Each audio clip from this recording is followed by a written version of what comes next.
Skip Weber at Weber Chevrolet. You can say you have the best price, and we do. You can say you have the best selection, and we do. But people don't sit there with a notepad writing down prices. They look at the spokesperson and say, is this somebody that I can do business with? Is this somebody I can relate to? And that's why a lot of people hire spokespeople that are popular. And then there was a big debate that I had with my dad. I always loved radio, and I could say much more. That's when he really drilled the philosophy. And he says, yes, but they cannot see you. That's why I do the ad like this. I mean, if you and I can talk about everyday life and people can see that I'm not somebody that lives in a high castle, that I have the same problems and the same issues and the same challenges every day, we are in for the customer because we are alike. We put the customer first because we want to be put first when we're customers somewhere else. It's all about relatability, and we're going to be trustworthy. We are as much of your friend as we are your salespeople. Weber Chevrolet, Granite City, Columbia, Illinois, 11270, and online at WeberChevrolet.com. The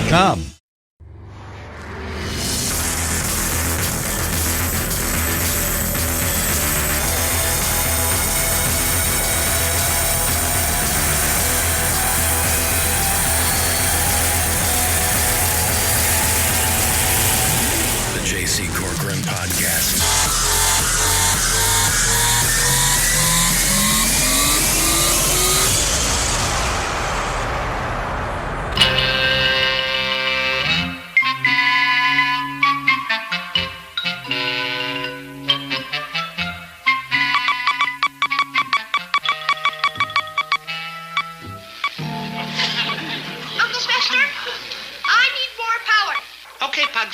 I'll give you another 1,000 watts. Hello. How are you? You think you get somebody to give me a cup of coffee or something? You're not used to getting up early, huh? I'm not here yet. What time do you usually get up? I usually get up when the sun is warm, like 1:30, 2 o'clock in the afternoon. I like to get up around 6:30. That's insane. You're stupid. Huh? You should sleep late, man. It's just much easier on your constitution. Our boys and girls are waiting in the aisles of our theater right now, ready to entertain you. So, on with the show. So our buddies, Mark Vittert and Bill McClellan, who are both good guys and friends of the show, and we are on very good terms with them. I'm sure that they wouldn't mind us playing this today. The show opens up, as you'll hear, and it's just nice to hear somebody else have the kinds of problems that I've frequently had when working in radio, but to have them on TV. This goes about 1:40. Enjoy. This is last night's Your Turn, following Donnybrook on Channel 9 in St. Louis. Good evening. Welcome to Donnybrook, Your Turn. I'm Bill McClellan, along with Mark Vittert, here to hear what you have to say about the issues we've discussed today. Why don't we go right to Evelyn from Webster Groves. Evelyn, are you there? Evelyn, go right on ahead, ma'am. Evelyn, are you there? Yeah, I think okay. Evelyn. Evelyn, let's try it again. Maybe call back. Oh, you there? Okay. Hello. Go ahead, Evelyn. Go ahead, yes, Evelyn. I'm here. Go right ahead. You're not hearing me? Yeah, we're hearing you now, Evelyn. Go ahead, Evelyn. Evelyn, you need to turn your television off if you're listening to Hi. it. Okay. I would like to just say, I'm sorry. Evelyn, you need to turn your television off if you want us to talk For to some reason, I'm not getting through. Okay, Evelyn. Can you hear me? Yes, Evelyn, try Can you to say hear me what at all? Yes, we hear you now, Evelyn, so tell us what you want to say. Hello? Okay, Yes. Evelyn, try to call back. Try to call back if you would. Yeah, try to call back, Evelyn. We'll be here waiting for you. Yeah. And let's go to Bill from Carrollton. Bill, are you there? Bill from Carrollton. Bill from Carrollton. Are you there? Well, Bill, if you're calling from Carrollton, Illinois, that's a town I spent some time in and sure liked a lot. I hope are we with you at all? Bill, try and call back if you can from Carrollton, and we'll go to Henry from St. Louis. Henry, are you there?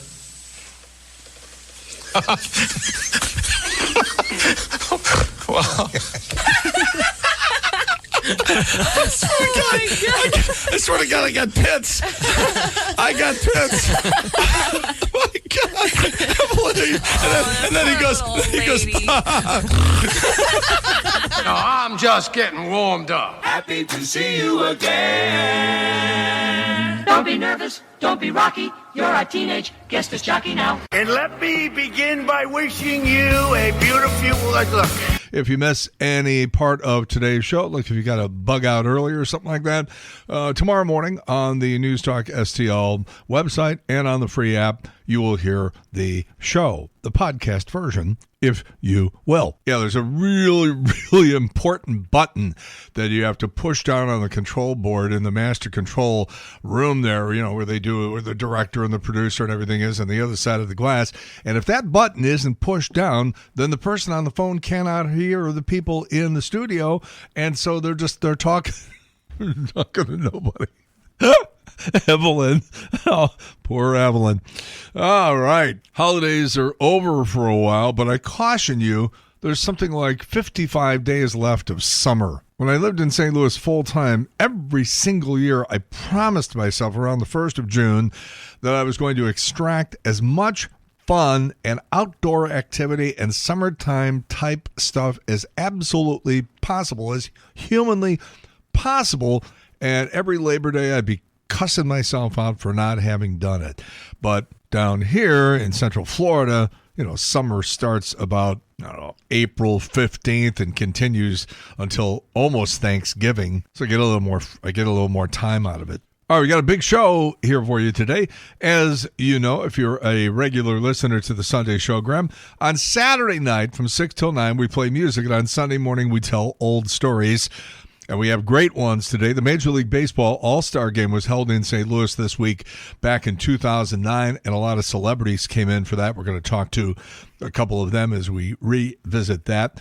And a pretty cool story. It's just funny. It's so silly about Randy Costas, Bob Costas' first wife. And she headed up a foundation for victims of severe head trauma. I forget what the outfit was called, but might have been called Head First, I'm not sure.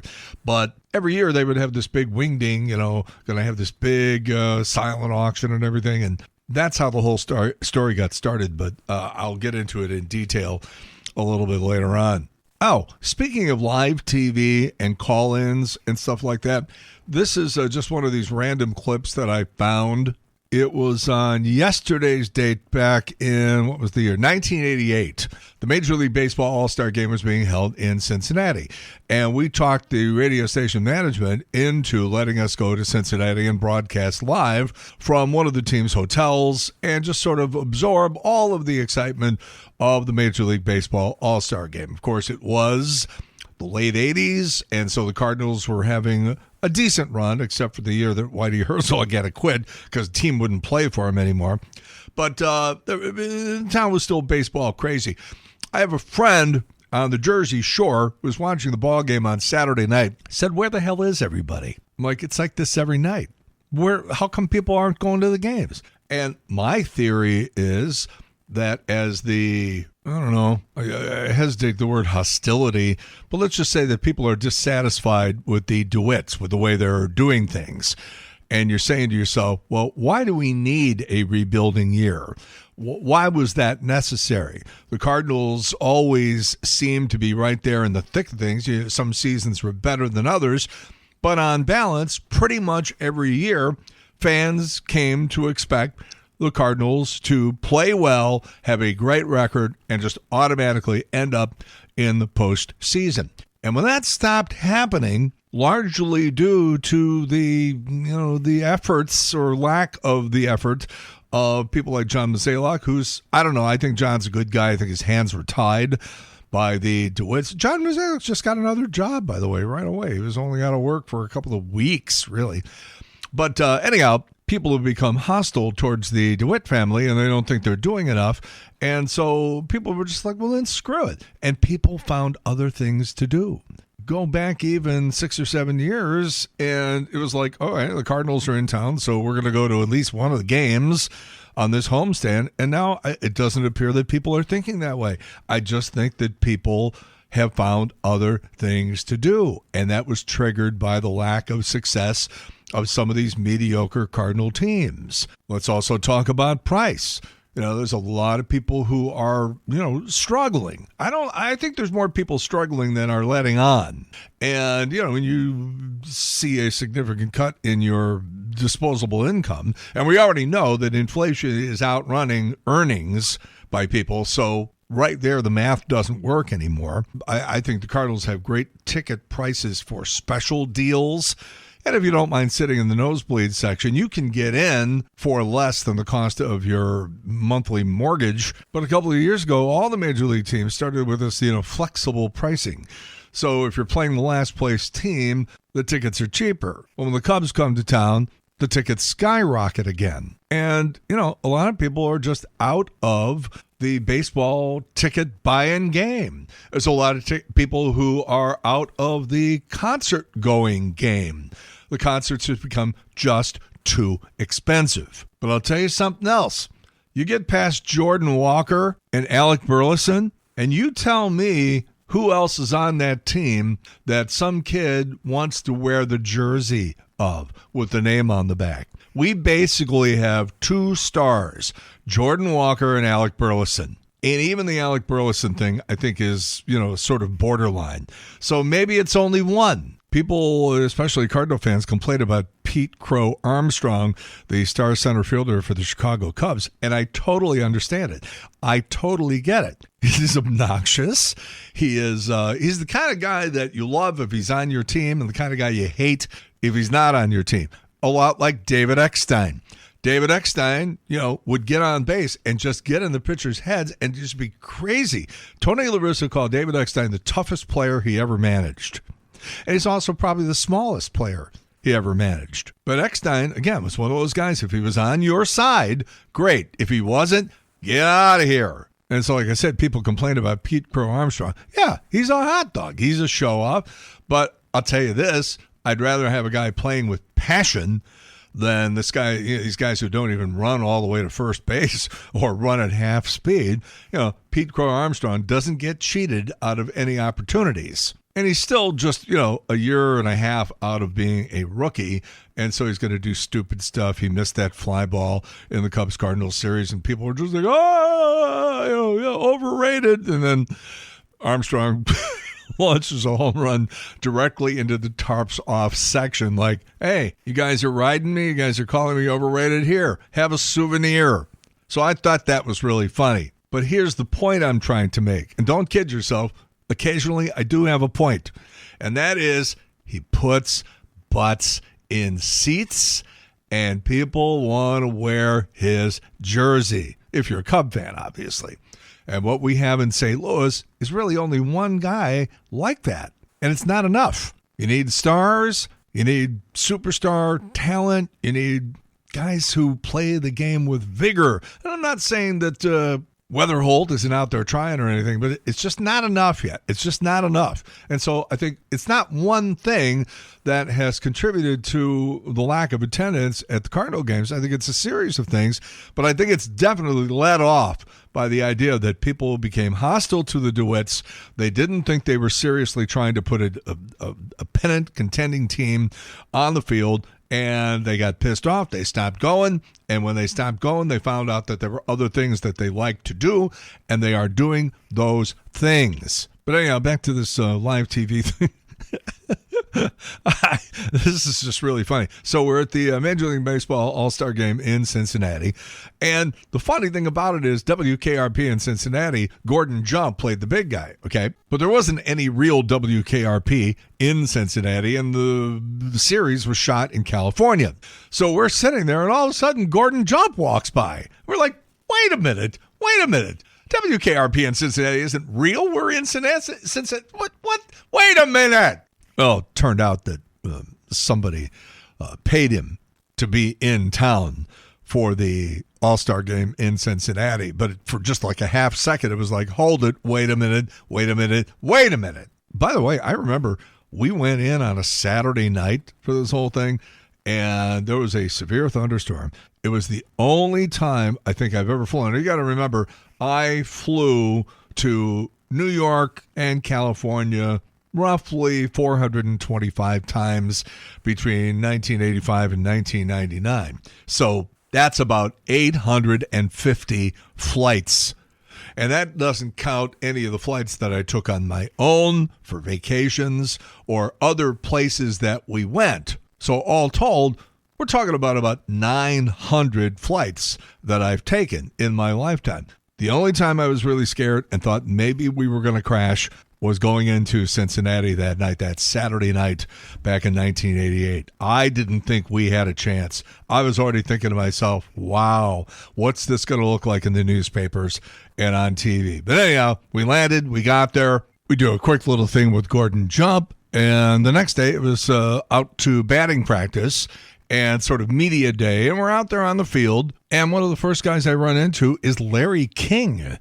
I'm not even sure why Larry King was there, but he was. And I went up to him and we started talking. We had a nice interview. But the thing that made me think of all of this is I think Bill Maher was being interviewed by Larry King when he did that show that was on at, what was it, like 8 o'clock on CNN every night. That show was on the air for a long time.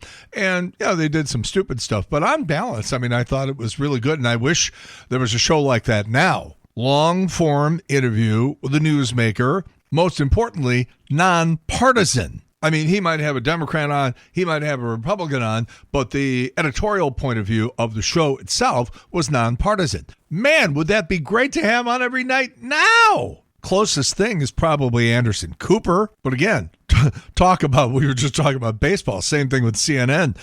I remember when I was a kid coming up in the business, it's the early 1980s, I would have CNN on all day. Now, geez, some of the numbers on CNN's ratings are just, you wonder how a collapse of that magnitude could ever have been allowed to happen. They got new people coming into CNN, and it's going to be interesting to see what happens. Here comes Barry Weiss again. But anyhow, I'm getting way off the track here. This is what happens when there's a breaking news story, and they say, okay, Larry, they're talking in his earpiece. And the producer's going, okay, Larry, when you're done here with this segment, go to the teleprompter. We have a breaking news story. And so Larry King looks up at the teleprompter, and now he starts reading. He's obviously seeing this story for the first time. We'll be back with more of Bill Maher. We have some sad news to pass on tonight. Leroy Moore, the saxophone player and a founding member of the Dave Matthews Band, has died. He was only 66.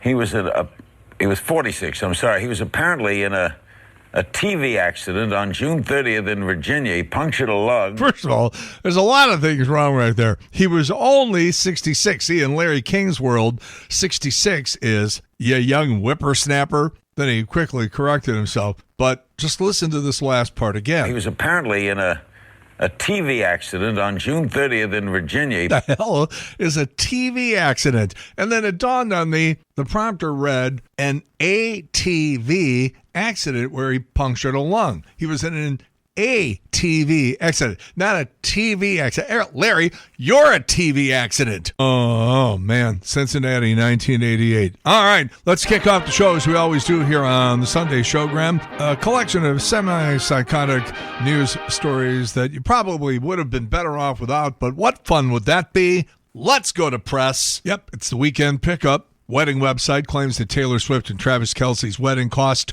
between $20 and $30 million. Meanwhile, Jason Kelce claims he drank way over 15 beers that night.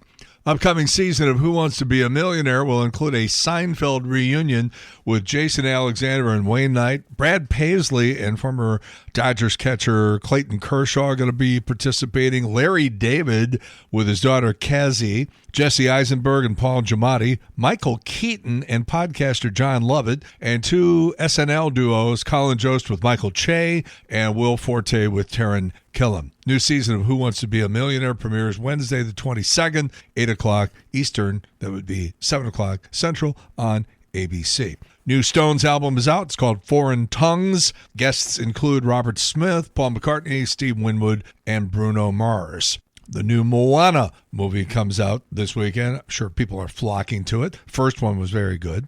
And then this one may not be showing in St. Louis yet. I'm going to have to double check this because it expands nationwide in a week or two. But it's this new Seth Rogen, Olivia Wilde movie called The Invite. It's rated R. They played a married couple who host a dinner party for their noisy neighbors, played by Penelope Cruz and Ed Norton, to complain about excessive sex sounds. And then they unexpectedly get propositioned to join them. And this movie called Gail Daughtry and the Celebrity Sex Pass, with Zoe Deutsch as a woman whose fiance betrays her trust after having sex with his celebrity pass. So she becomes determined to save her marriage by hunting down her celebrity pass, played by John Hamm, and sleeping with him. I've not seen this movie.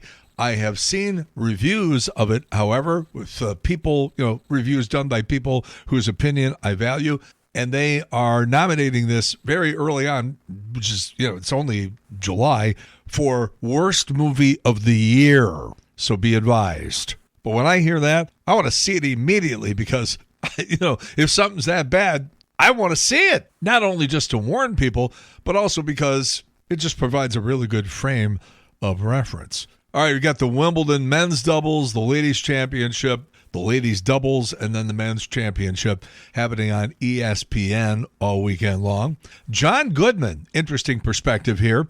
He says he has quit grilling. He doesn't grill anymore. And he says it's because he quit drinking. I guess in John's world, the two went hand in hand, as it does for a lot of people, I'm sure.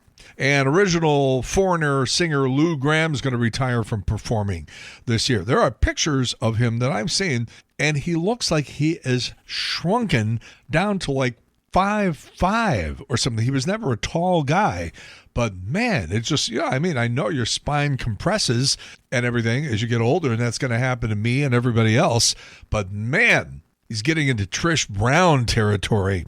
According to Travel and Leisure, the best cities in the United States: Santa Fe, New Mexico, Charleston, South Carolina, Savannah, Georgia, New Orleans at number 4, and Chicago at number 5. And surprisingly, checking in at number 6, Herculaneum. Who knew?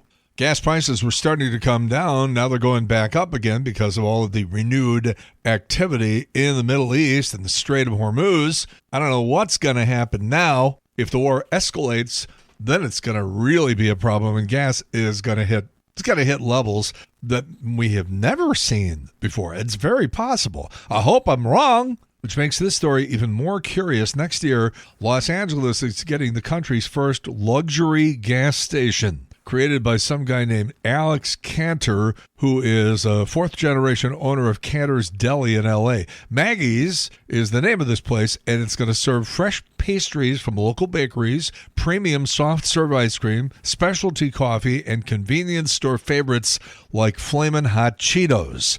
The station will also include EV charging and what Alex is calling a more curated shopping experience. The idea, inspired by Japan's convenience stores and Italy's highway rest stops, but online reactions have been mixed. Some people have already started calling it a woke Buc-ee's. All this is well and good, I guess, but it still is going to come down to how much is the freaking gas? And in L.A., I believe it's over $6. Two teenagers had a great idea.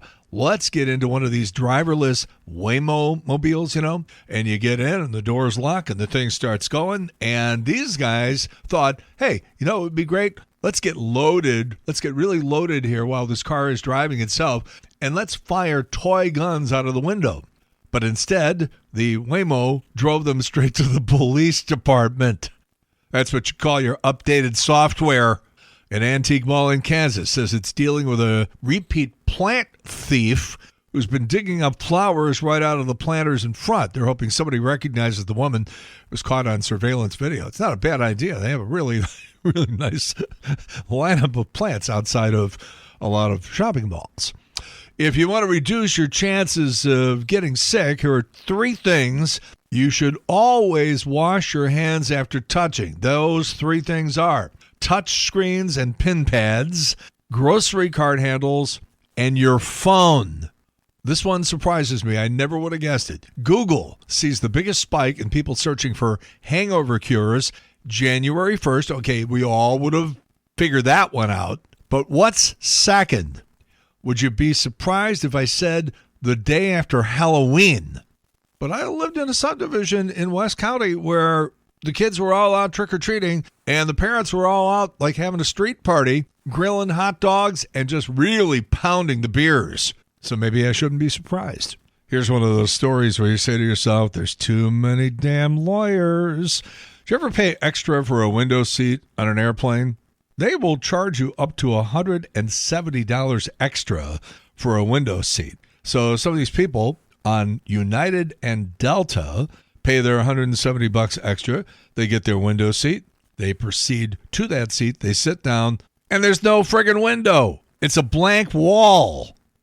United argued that a window seat simply means a seat next to the side of the aircraft and that it doesn't guarantee a window. Well, the phrase is, go jump out a window, not go jump out a wall. Federal judge concurred. The lawsuit will move forward. The missing windows, by the way, aren't a mistake. Aircraft design and cabin layouts mean some rows simply can't have windows. A couple of airlines like United, Delta, Alaska, JetBlue, and Ryanair all have these same seats, but the lawsuit has caused United to update its website and warn customers that a window seat doesn't actually mean a window in a view. Like I said, too many lawyers.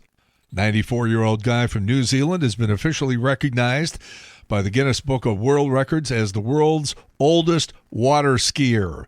His name is Brian Murray. He earned the title at 94 years old, and then a couple of days later, he died. Cause of death? Water skiing at 94, maybe? Sheriff's Department in North Carolina rolling out a humanoid robot that they plan to use for hostage negotiation. Well, that'll go over well. Several Taco Bells in Detroit had to stop selling some items because they were giving people explosive diarrhea. That Taco Bell was then sued for impersonating a White Castle. All right, birthdays this weekend. Jessica Simpson, 46, in more ways than one. Sofia Vergara, 54. In more ways than one. Arlo Guthrie, 79. Saturday birthdays. The Octomom. Nadia Suleiman, 51. Debbie Dunning, the Tool-Time girl on Home Improvement, 60 and looking pretty damn good. Lisa Rinna, 63. Her lips are 15. Suzanne Vega, 67. Richie Sambora, 67. Celia Ward from CSI New York and House MD, and Harrison Ford's wife, briefly in The Fugitive, is 70. Sunday birthdays. Today, Cheryl Ladd, 75. Bill Cosby, 89. 62 years ago today, 1964, Beatles released A Hard Day's Night. 47 years ago, 1979, Chuck Berry sentenced to 4 months in prison for tax evasion. John Carpenter's cult classic Escape from New York, which was partially shot inside the fabulous Fox Theater before it was renovated and made it fabulous. That was the movie with Kurt Russell. 45 years ago today, in 1981, is when it was released. The U.S. women's soccer team won the World Cup 27 years ago in 1999. To celebrate, Brandi Chastain took off her sweaty jersey to expose her very sweaty Nike sports bra. 25 years ago today, 2001, Harrison Ford swooped down in his private helicopter to rescue a 13-year-old boy who was lost at Yellowstone National Park. And 16 years ago today, 2010, Emily Blunt married John Krasinski in a private ceremony in Italy. That's it. The weekend update. That's how we start the Sunday Showgram every week here on 101.9, 94.1, and the News Talk STL app. My story about Bob Costas' first wife and the security people around Kevin Costner and why that didn't go so well. Coming up next. You know that steel plate in Don Zimmer's head? Yeah. I was just thinking about it the other day. I bet you were. My grandfather put it in. Your grandfather put the steel plate in Don Zimmer's head? Dr. Harry Lefevre is responsible for, I guess, helping to save his life when he got beamed in whatever that was. It's Julia Louis-Dreyfus from Seinfeld on the Tonight Show with Jay Leno a couple of years back, and Bob Costas being completely mystified by the situation, which is a difficult thing to do. Every once in a while, I will see Bob, and I will go up to him and I'll say, okay, and I'll fire something at him that I'm convinced he doesn't know about baseball. And he always cuts me off and goes, oh, yeah, this and this and this. I'm like, you son of a... That's the way it goes, though, with Bob. He knows it all. All right, so over the years, Bob has been incredibly kind to me. And the other thing I can tell you is I am personally aware of lots of situations that don't get any press, don't get any coverage. Nobody talks about, they're just done, and nobody knows anything about it. And I'm talking about his time with young sports broadcasters. Like I said, I'm personally aware of dozens of instances where he took time out to make himself available for some kid who was like trying to get some career going in sports broadcasting. And Bob has always been incredibly kind. He's also contributed to the overall universe in the St. Louis area, not only as a goodwill ambassador for St. Louis, but also, the Cardinal Glennon Children's Hospital thing. I don't know how many millions of dollars that his annual shows at the Fox Theater have raised, but he's had John Mellencamp, he's had Sheryl Crow, he's had Jay Leno, and he had a whole bunch of people, and they do those shows at the Fox and raise enormous amounts of money. That's why people were like, all right, wait a minute. I think you've gone a little bit too far, and I'm talking about the former Archbishop Ray Burke, former Archbishop of the Archdiocese of St. Louis. It was a couple of years back when he was still the Archbishop, and I don't know, it was like 2 or 3 days before the big event, and Sheryl Crow, in fact, was one of the performers scheduled to play at this event at the Fox. And Burke starts jumping up and down going, you shouldn't buy tickets for this, you should boycott this. And they're like, what are you talking about? It's a fundraiser for a children's hospital. It's like, yeah, but she's pro-abortion, so you shouldn't go. And the blowback was significant.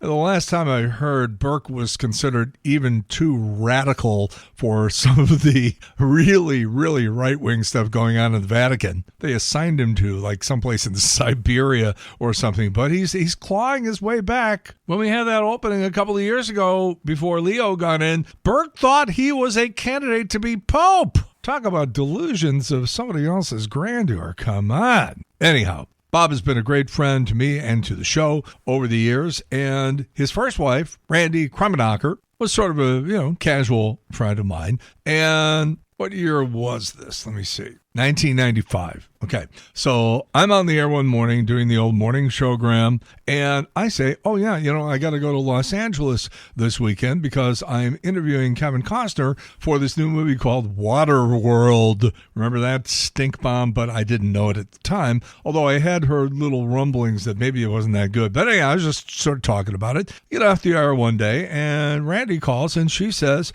hey, I'm doing public relations for this Head First Foundation thing for victims of severe head trauma, and we have a big event every year, and it's coming up in a couple of weeks. Do you think it would be possible to take some piece of memorabilia out to California with you, have Kevin Costner sign it when you're doing the interview, and then we could use it in the silent auction? And I said, hey, no problem. In fact, you know what I have? One of those like 14-inch long Louisville sluggers that you can buy.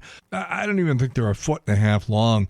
And this one had the Field of Dreams logo on it. And so I said, well, how about, what better thing to do than have Kevin Costner autographing a Field of Dreams Louisville Slugger, a little 14-inch long thing. She's like, oh, my God, that would be wonderful. So sure enough, I threw the thing in my travel bag and went off, saw the movie on Friday night. Saturday, I get up, and as the way these things work is that you have your schedule printed out. You pick it up at the front desk when you check into the hotel in New York or California, which is where most of these things occurred. And it says, be downstairs at 6 o'clock. The bus will take you to the movie. Then on Saturday morning, you have this star, Dennis Hopper, at this time. You have this star, Gene Triplehorn, at this time. And then you have Kevin Costner at this time.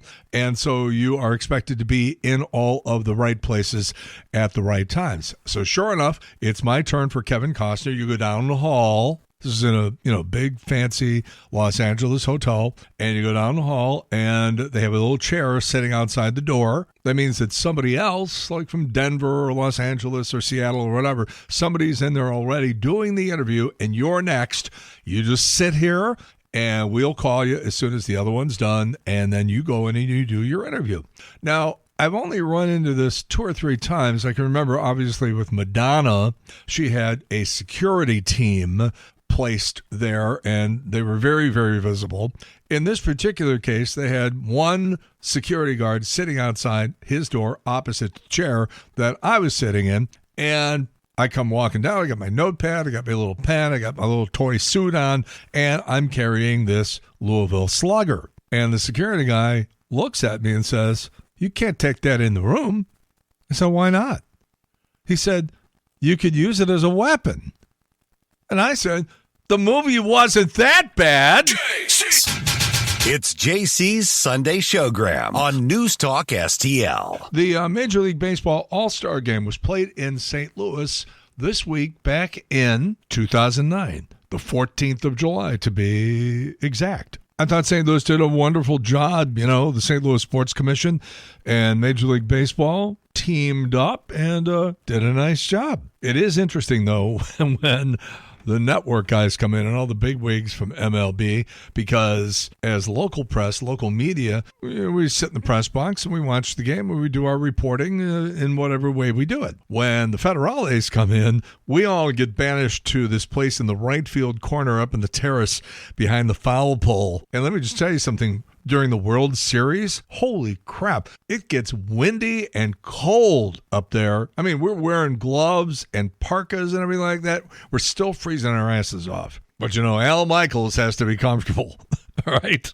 So that's the way it works. The big guys come in. So as part of the whole, I think it was like Major League Baseball Village or something, they had, you know, America Center was full of all sorts of exhibits and all that sort of stuff.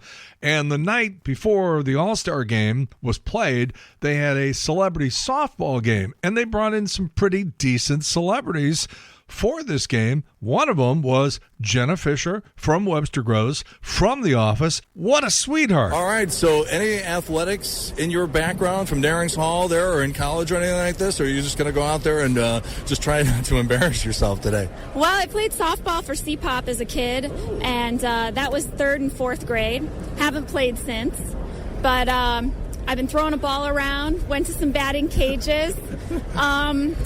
I'm just trying not to look too horrible. I'm going to do my best. You've been a very, very busy person, and I was just looking at the list of films that you've been in just in the last couple of years. It seems to me like the really, really funny people in Hollywood, the really funny people who've been making these movies that just crack everybody up, have maybe figured out that not only are you really good at what you do comedically, but you're sort of like nice to be around, too.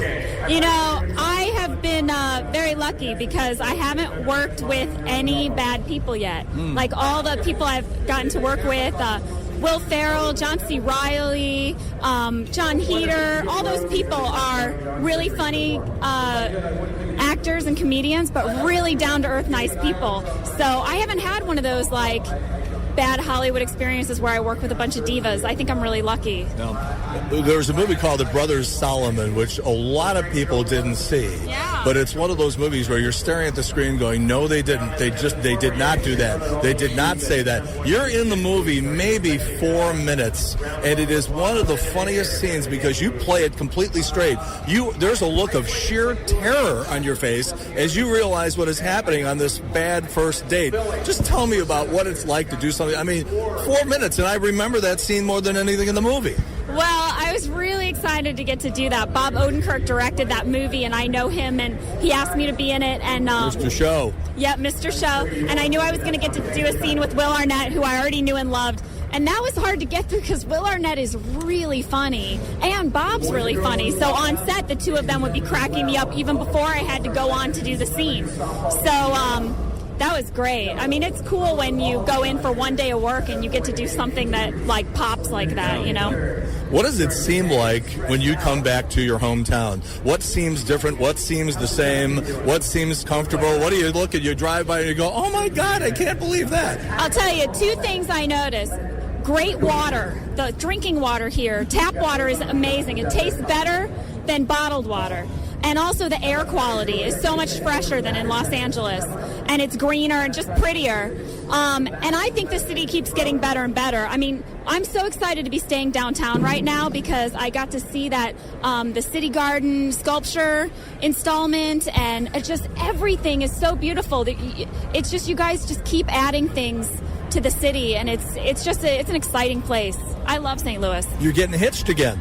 Getting hitched again. Yeah, that's right. I am. A lot of people are not familiar with the gentleman. Tell us who he is and what he does. His name's Lee Kirk. He's a writer and real good, nice guy and solid individual. I'm a very lucky woman. Look at her grinning. Look at you. And now you're blushing on top of it. Jenna Fischer, great to have you back home. Have a great time. Thank you very much. And then in the clubhouse there, the next guy I saw come out getting ready to go out onto the field was Conan's sidekick, Andy Richter. Now, at this particular time, the new Tonight Show, quote-unquote new Tonight Show with Conan O'Brien had only been on the air about 6 weeks. You'll recall they moved the entire show from New York out to California, and Andy Richter went out there with him, obviously, to be the sidekick and the announcer and to do all the stuff that they do on Conan O'Brien's version of the Tonight Show. And it's a little sad to hear how excited he was about it, knowing what we now know, that the thing crashed and burned before it even got a chance to get into the air. Conan, by the way, walked away from that deal with a cool $44 million on his buyout from NBC. In other words, NBC said, okay, we're giving the Tonight Show back to Jay Leno. Let's see, it's your contract here. It's like, we owe you $44 million. So Conan lost his show, got banished to TBS. Show never really caught on there. Conan's doing a podcast now, but for God's sakes, you don't have to feel bad for him because he's got $44 million in the bank. Anyhow, back at the Major League Baseball All-Star Game Fan Fest in 09, Andy Richter. All right, let's hear how California is. How's Hollywood? Hollywood is awesome. Hollywood, it's about time that, I started to live the Hollywood lifestyle and really get started on the plastic surgery. Head to toe, getting everything new and tightened. Describe your level of athletic prowess at this stage of your life. At this stage of my life, I'm like a sleeping tiger. A fat sleeping tiger. I'm all right. I was just throwing the ball around, and I was kind of, I don't do that much. In fact, it's usually baseball now is just another way for my wife to tell me that I'm not doing a good enough job as a parent. Why aren't you throwing a ball with him? I was like, I never knew that was exactly a American birthright, but I guess it is. You try to get out of something like this without getting killed or seriously injured. Absolutely. Out of all the things that you did with Conan over the years, all those stunts, all those videotaped pieces, did you ever get hurt doing anything? I dove in the mud at the original Woodstock Redux. The first year that they redid it, I went for a mud bath in my suit, and I got a terrible case of full body poison ivy from that. So that was, but as far as injuries go, that's about it. Do you remember how they treated that, by the way? Lotions and creams. I didn't know what it was. I thought it was some sort of some sort of sleeping venereal disease that got me from my single days. All right, so you all defense, all offense. What are we going to see in this game today? Home runs, just home runs, all over the place, and a lot, and then errors. I'm first base because first base is I feel like the lowest risk. It's kind of like the omelet station at a buffet. You're going to be there. All you got to do is be reactive, and you'll be all right. All right. Back to the show now. What's the biggest surprise been for you guys about the first, 6 weeks now of the show? How much fun it is. I think everyone was sort of geared up for a stressful, kind of difficult birth. But it's been so much fun. It's been so great and really, almost embarrassingly good. I have so many friends out of work, and there's how's your new job? And I kind of say, really kind of great. Sorry. I see that one of my all-time favorite shows, Andy Richter Controls the Universe, is available on DVD now. What a great show. I miss it. And, any idea why it didn't catch on because I just thought it was some of the best stuff I'd seen in years. No, I don't really know. I mean, you got to have. That's what's been one of the things that's been so unique about this Tonight Show experience is that I have never been involved in a situation doing a television show where you feel like the network is as committed to its success as you are. I likened it before to usually when you do a TV show, it's as if you are riding a horse that the network owns. They've bet a bunch of money on you, and then when the race goes off, they start shooting at the horse. And I don't understand it. They got money riding on it. They've picked you to ride it, and then they want to kill it. It's always been a baffling process. But this one, it's the Tonight Show. It's an institution, so it's about as bulletproof as a show business job gets. Andy Richter, have a great time all here in St. Louis. Thanks very much. So much. Appreciate it. Thank you. So much for that bulletproof experience of the Tonight Show, huh? Huh? I feel bad. He was so exuberant. He was so happy.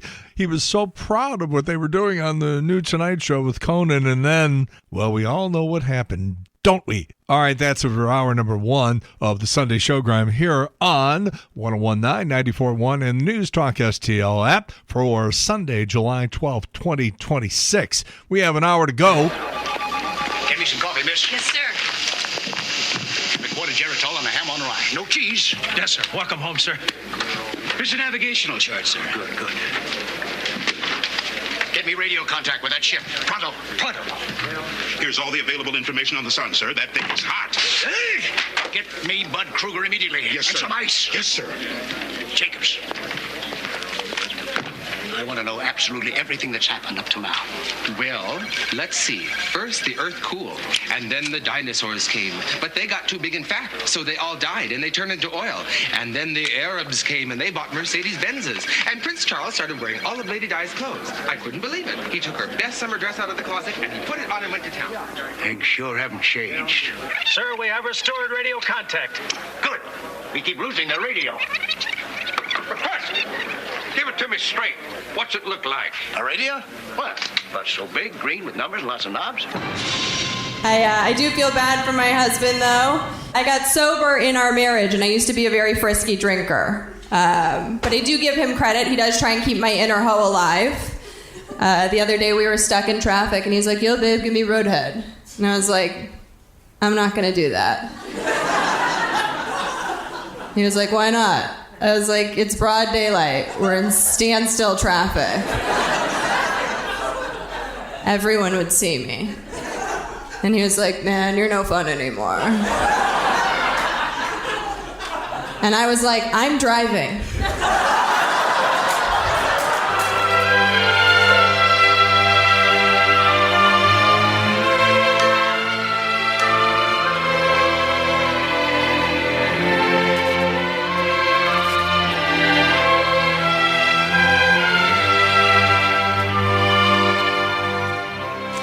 Excuse me, sir, is this the Delta House? Sure.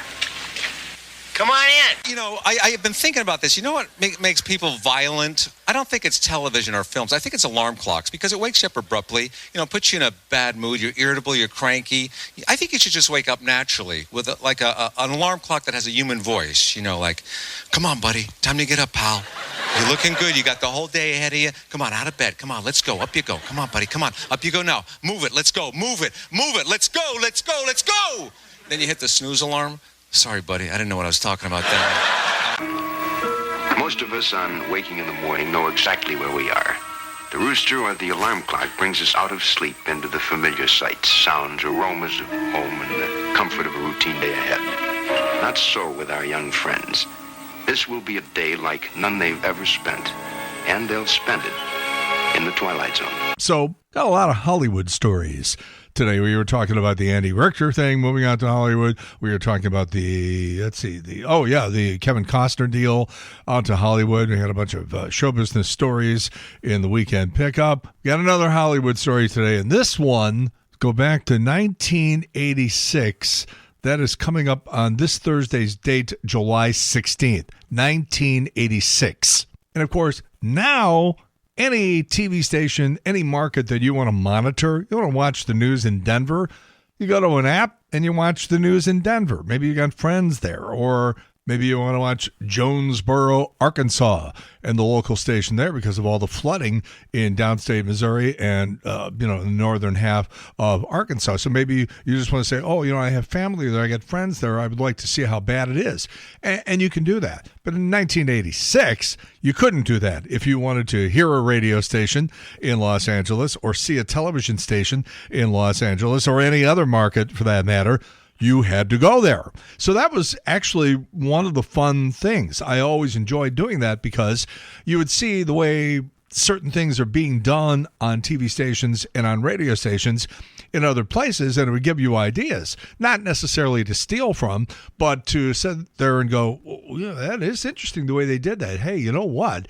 If we did this and this and this based on what they're doing here, so it would stimulate ideas in your head. And so first thing I would do when I would get off the plane in L.A., and again, between 85 and 99, I went to L.A. about 175 times. And so you get off the plane, and, they have TV monitors all over the place. And maybe you're going to grab a Coke or a bag of chips or something before you grab a cab. And you just sort of watch a little bit about what's going on the news in L.A. And in this particular case, July 16th, 1986, every TV station was running the same thing. They were all on the same story. I was like, what the hell is going on here? And they got the breaking news thing on the bottom of the screen. I'm like, all right, what is happening here? So again, we're talking about July of 86, but let me go back 2 years to September of 1984. On the cover of that particular issue of Playboy magazine was George Burns and the freshly crowned Miss America, Vanessa Williams. And I think everybody remembers how that ended up, too. She had to abdicate, and now she's like, what do I do next? I can sing a little bit. I still look pretty good, but those pictures are haunting me. I don't know what's going to... sometimes you just got to sit on the sidelines for a year or two and let the thing blow over and then try to pick up where you left off. So in September of 84, there's George Burns on the cover with Vanessa Williams, and inside is something that you can't have. You may not even know this. You're not allowed to have a copy of that magazine. You know why? Because the pictorial inside that September of 84 Playboy magazine was Tracy Lords.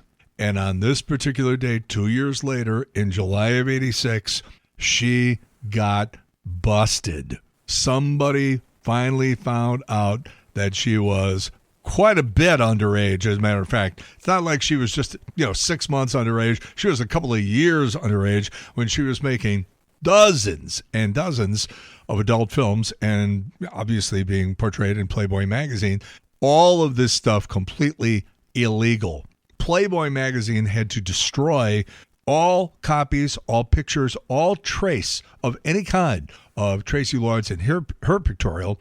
And now the adult film industry, which is centered in Southern California, was like, uh-oh.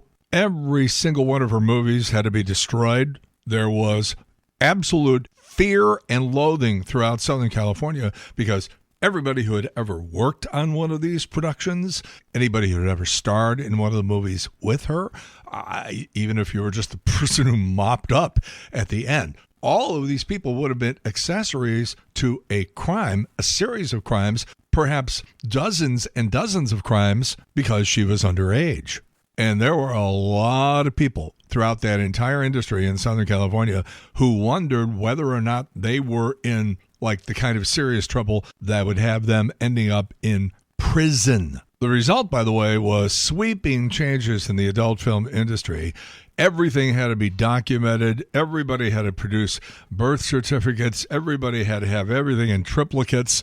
It completely changed and revamped the adult film industry in Southern California because of that one event. But I'm telling you, that day, it was like 9/11 or something where every TV station was running the same story and all day because of where we were, the nerve center of the adult film industry in Southern California.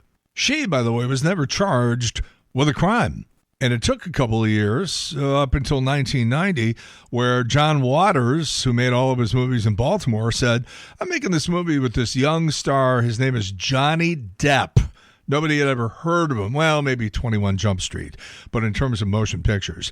I'm making this movie called Cry Baby. We're going to shoot it, as always, in Baltimore, and I got a role for you, so you're going to be in this. And she didn't, she was fully clothed for the entire movie, and it was just sort of a novelty that, wow, look, it's Tracy Lords. There she is again. Now, I was in Baltimore for that movie junket, and I was really looking forward to my conversation with her, but she copped out. Because when I started asking, I asked her a couple of questions about the movie and stuff like that. But when I got to this chapter of her life, she claimed in the interview, and I have it somewhere, it was boring. I never even ended up using it. She claimed that she was on so much drugs and so much alcohol that she didn't even remember any of it. I'm sure that was on advice of legal counsel. But like I said, she tried to cop out by saying she didn't remember any of what happened. And next question. And again, speaking of LA, it was on yesterday's date in 1998 that I was out in Los Angeles for the screening and the interviews of the movie The Parent Trap. Now, I'm old enough to remember, not so much me remember, but my sister is 5 years older than me. And I remember she always used to watch the original Parent Trap with Haley Mills. Let's get together. Yeah, yeah, yeah. That one was made probably, 1962 or something like that?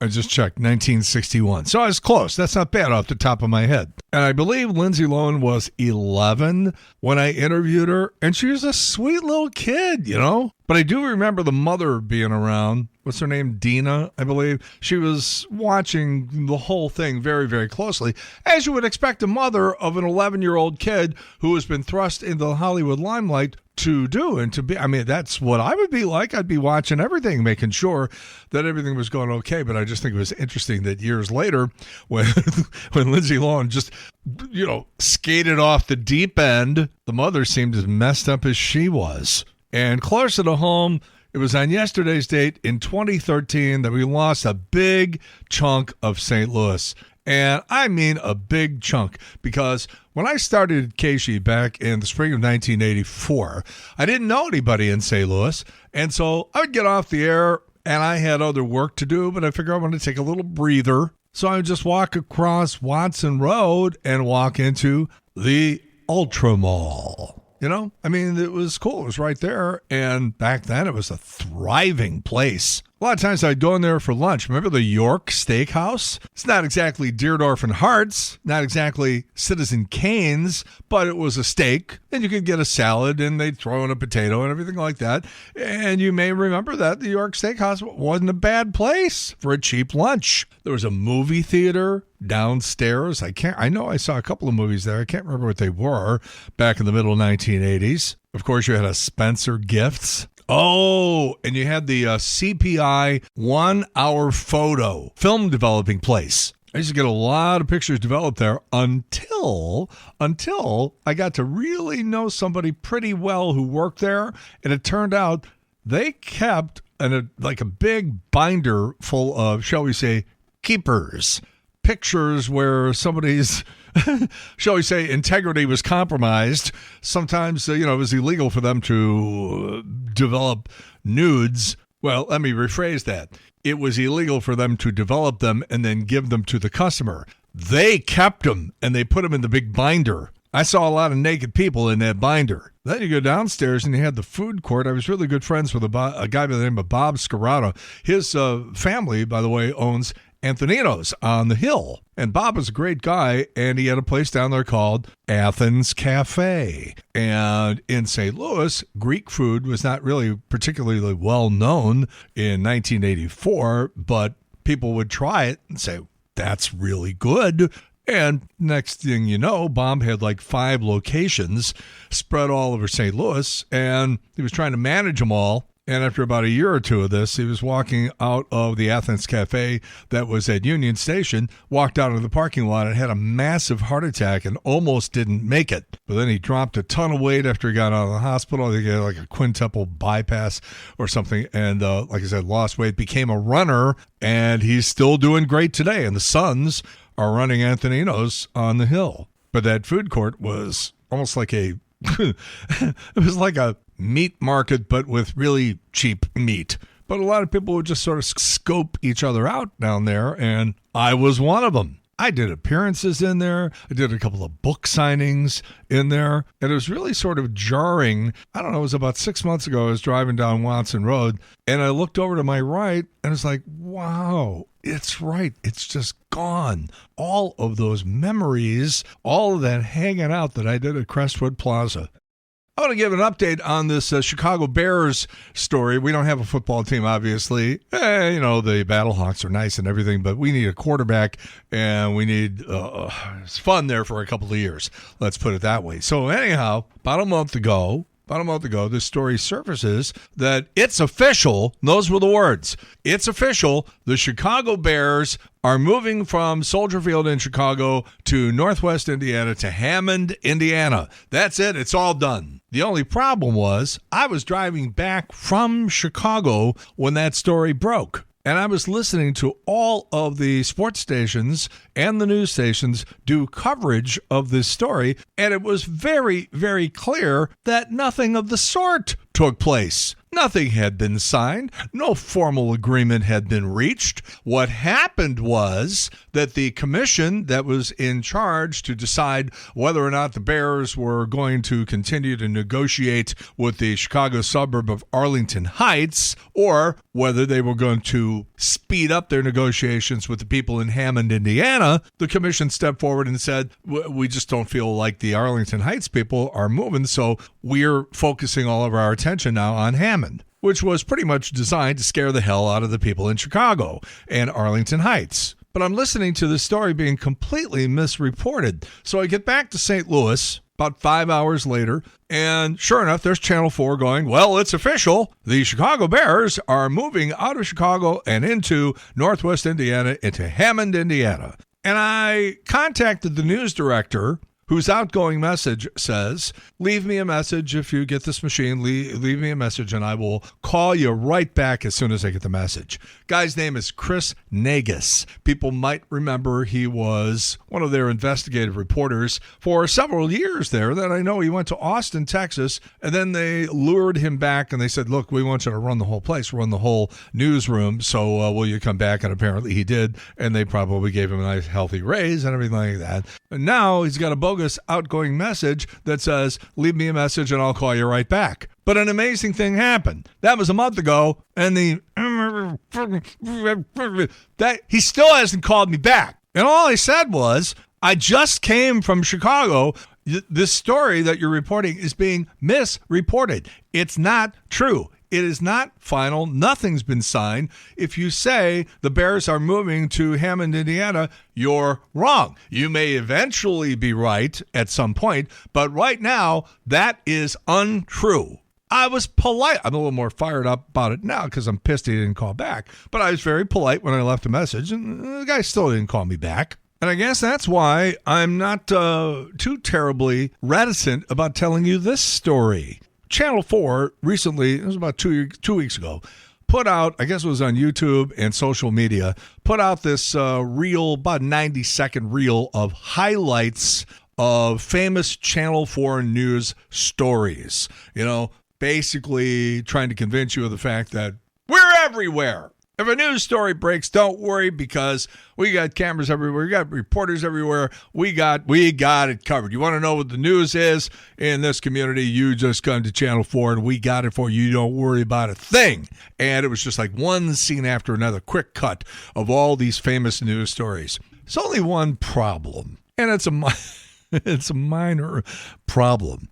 The video reel starts out with a very, very famous piece of video from the flood of 93, when a house, I believe it was near Valmeyer, Illinois, if my memory serves me correctly. And it was a shot from the helicopter looking down as these floods just took this house, this white wood frame house, just swept it right off its foundation, and it went sailing down the river.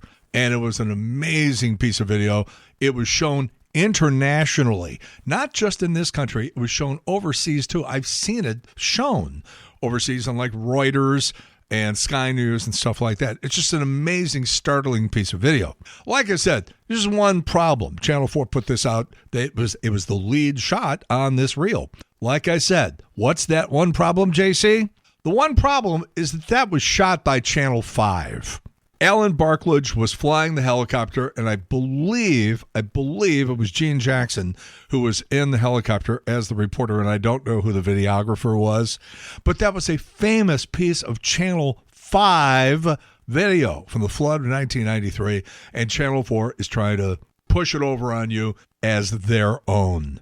Channel 4, by the way, was the only television station that refused to allow me on TV to promote this year's Brian McKenna Day down in South City. I contacted everybody. I contacted all the stations, and Channel 4 was the only one that didn't call back. That seems to be an issue with them, returning phone calls.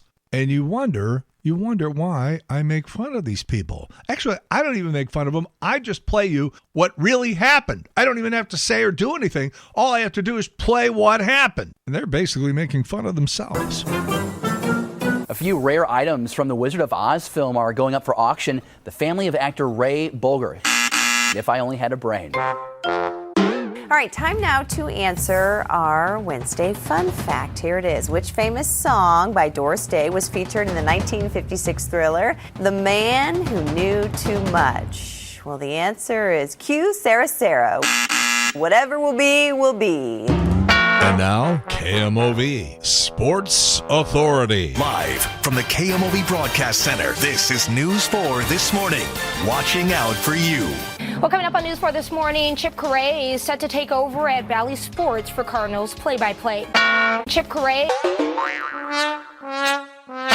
Can you say day? It's JC's Sunday Showgram on News Talk STL. We are able to do this show every Sunday morning and every Saturday night due to the superior intelligence and judgment of one Mr. Skip Weber at Weber Chevrolet. Skip, last weekend, obviously 4th of July, a lot of people talking about the American way and stories about their ancestors. And with you guys having been around for over 100 years, you started selling farm equipment over a century ago. Little kids usually are put to bed with stories, fairy tales and stuff like that. You were probably put to bed with stories about the 100-plus year history of Weber Chevrolet. I learned about the 50s and 60s when we transitioned first into selling Chevrolets after the Korean War. Our showroom and service department and all that had become for both World War II and the Korean War, became a tool and die shop for aircraft for the war effort. And then in the 60s, when we moved to our location at Olive, we heard things about that, and we learned about the employees from that time. And I learned a lot about history through when an employee would retire. My dad would say, well, so-and-so retired, and then he'd tell us a little bit about some things he remembered from when he was a young person and that certain employee was working.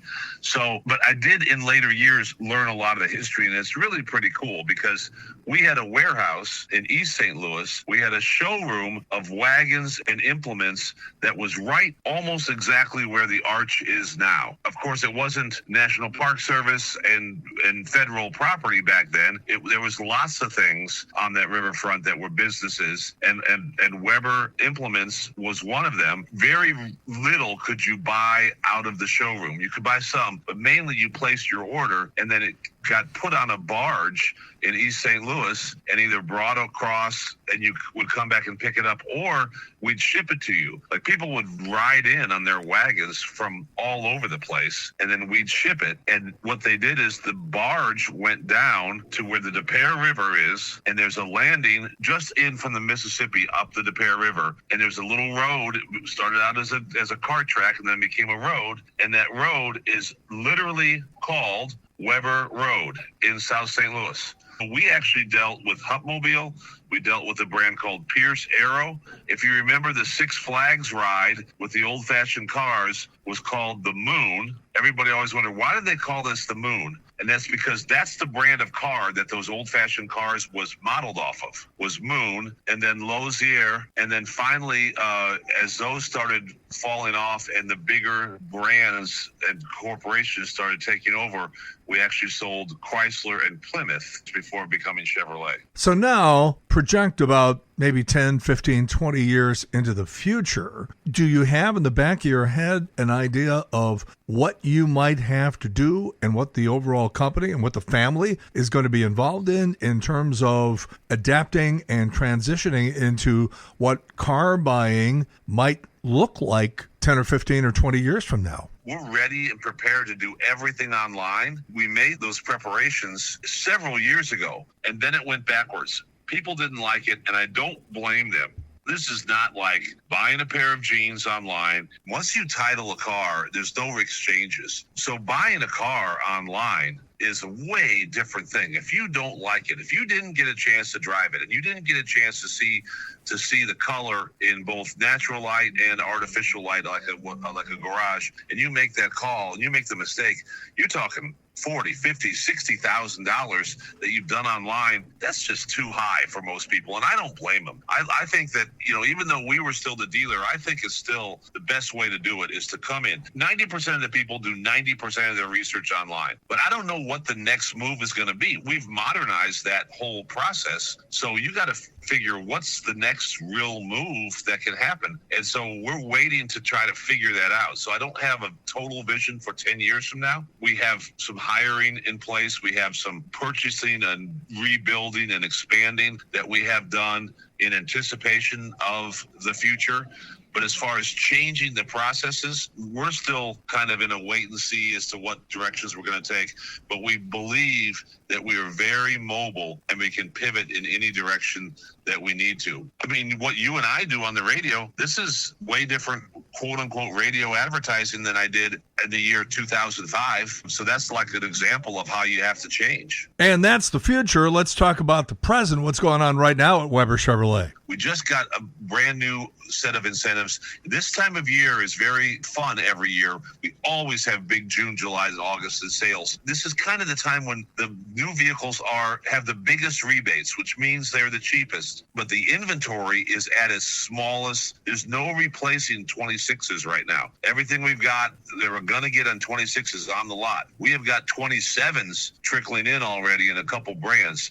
So that selection becomes narrower and narrower. So if you were wanting a really, really popular model, kind of got to get on right now because it might be gone until the 27 comes out, and it'll be available, but then the rebates are pretty much zero on the very first couple months of that new model year. So that's kind of like a little sweet spot of this is the time to come because of the bigger rebates. As we clear them out, it's just a little bit less selection that you have to choose from. All right, Weber Chevrolet with 3 locations, Granite City, Columbia, Illinois, Olive and 270, and online at WeberChevrolet.com. Don't forget the Ford dealership in Metro East as well. Skip, I know it's a big day for you and your family, and we'll talk about that down the line somewhere. But in the meantime, just have a great week. We'll talk to you soon. Thanks. Thanks, JC. I appreciate it. Talk to you soon. Window World, 1-800-GET-WINDOWS, one of our fine sponsors here. And one of the things we always like to see is community involvement. It's one thing to set up shop, make a lot of money, and have a successful company.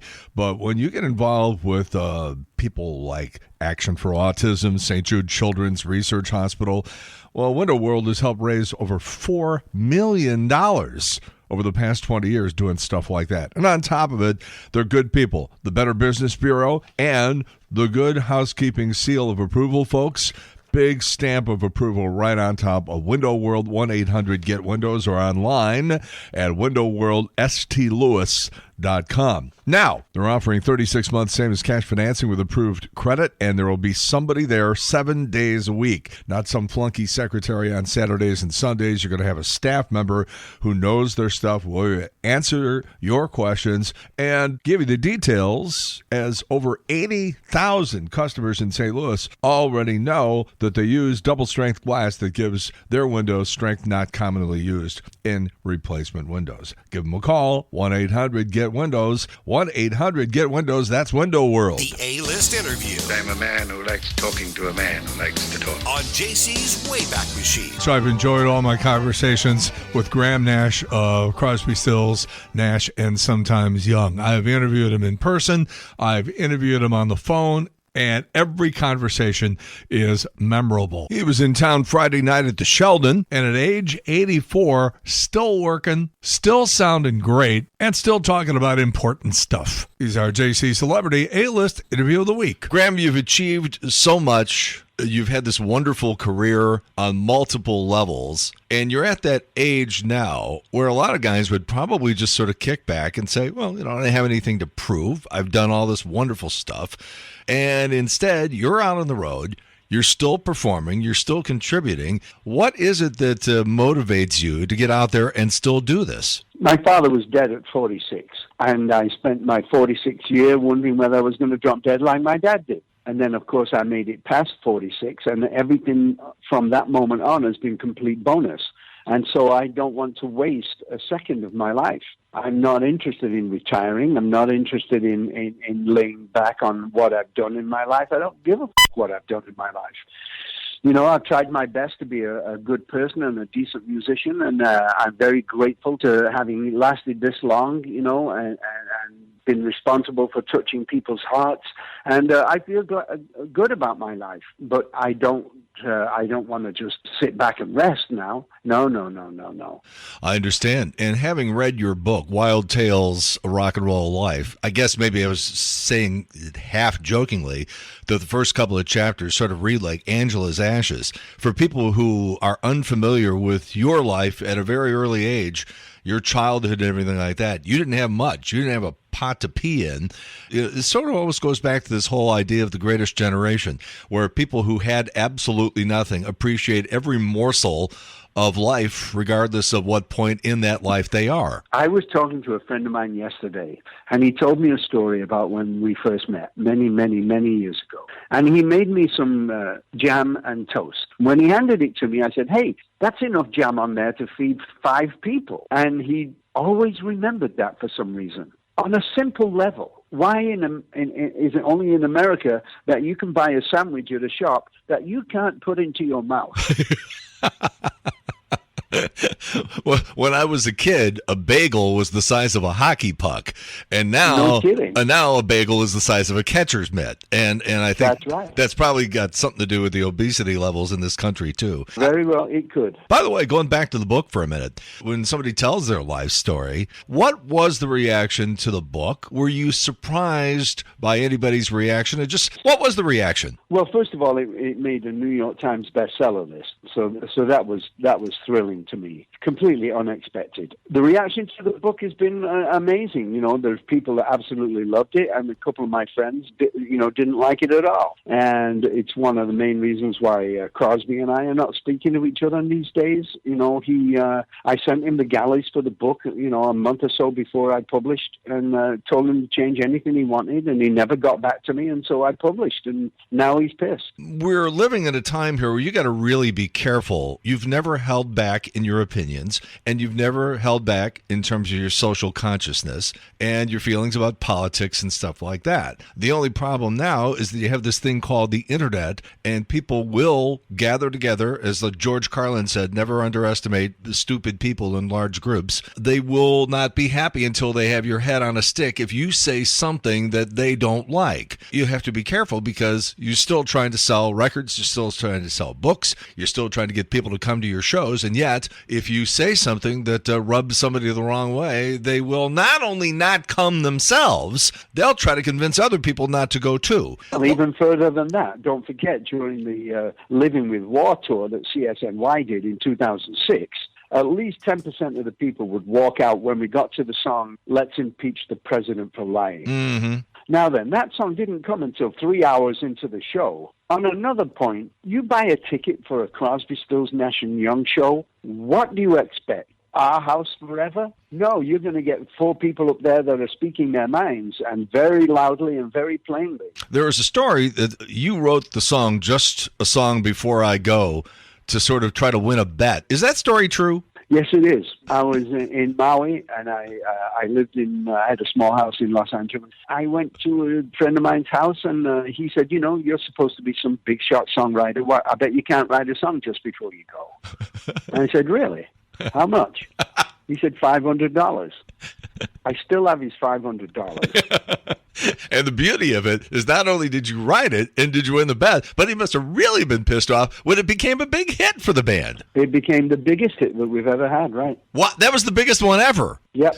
Teach Your Children is just one of those songs that everybody likes, and yet I'm not really sure that everybody knows exactly what the intent of the lyrics of that song is. Give me about 30, 45 seconds on what you were writing about when you talked about Teach Your Children. I had a collection of photography of great photographers.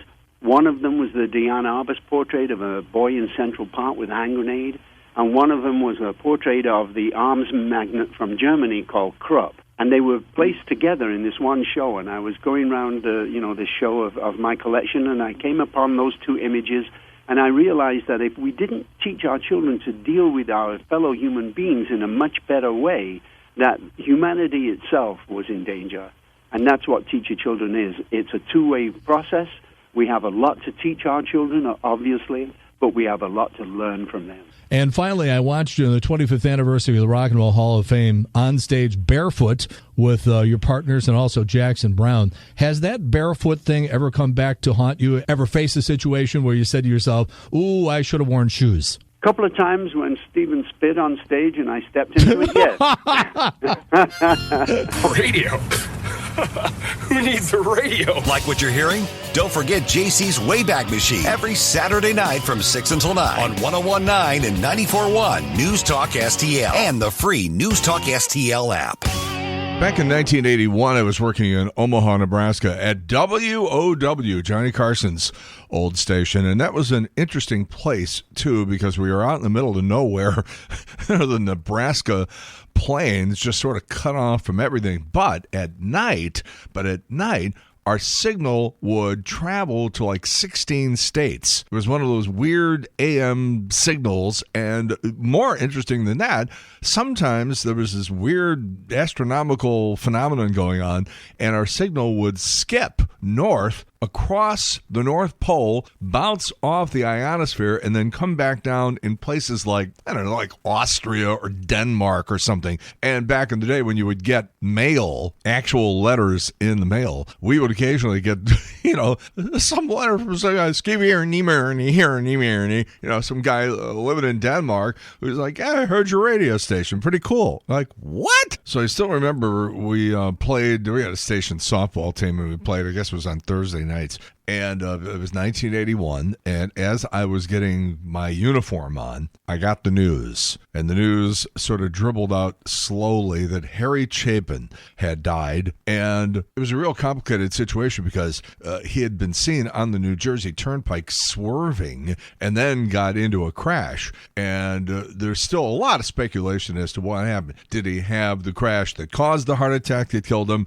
Or was he having an episode that led to a heart attack that was responsible for his erratic driving, and then he sort of lost consciousness perhaps, and then crashed? Don't really know. All I know is it came as a tremendous shock. I think he was only about 37 or 38 years old at the time, and Harry Chapin was the guy, really, in pop music. And there'd been people outside of pop music like Harry Belafonte and people like that whose social consciousness was really, really important and part of the act, to be completely honest. And Harry Chapin was like that too. I attended a concert in Northeast Indiana back in 1978 where you had to bring 2 cans of food to be able to get in. So you had to buy your ticket, but it's like, just please bring 2 cans of food. It wasn't mandatory, but you know what? Almost everybody I saw in line that night going into that show had their at least 2 cans of food, and a lot of people had a lot more than that. And I think he's very, very underrated and underappreciated as a songwriter. But I thought at the absolute minimum we should bring it up here because it was 45 years ago today. We all had to say, so long, Harry.